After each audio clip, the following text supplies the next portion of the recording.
كنت في منبر من احد المنابر ديال واحد لا راديو.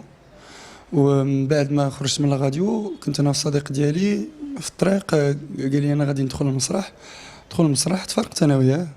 اون فوا انا زدت دخلت من باساج اللي قريب للسيكتور ديالنا، حتى كنتفاجئ بواحد العنصر غريب ما عمرني شفتو، يعني ماشي ولد الدرب ولا شي حاجه. قال لي انت هو فلان فلاني كنتي دابا في الراديو، صاحبني انا شي واحد غيسول على الفيلم ولا بغى يفهم شي حاجه. قلت له وي، حتى كنتفاجئ به انه شنق عليا. حيت له يدو جبد موس، كان غيضربني الوجه، هربت وجهي وجات في القميجه وغير توشاني شويه في عنقي. ما نتوما تتشوفوا بالمغرب، نتوما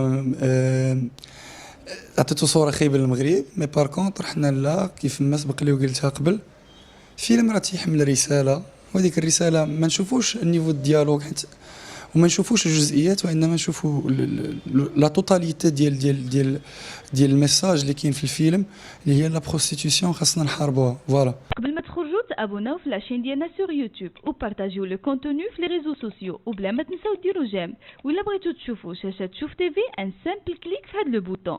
وما فيها باس الا خليتو شي تعليق تعبروا فيه على ارائكم، اقتراحاتكم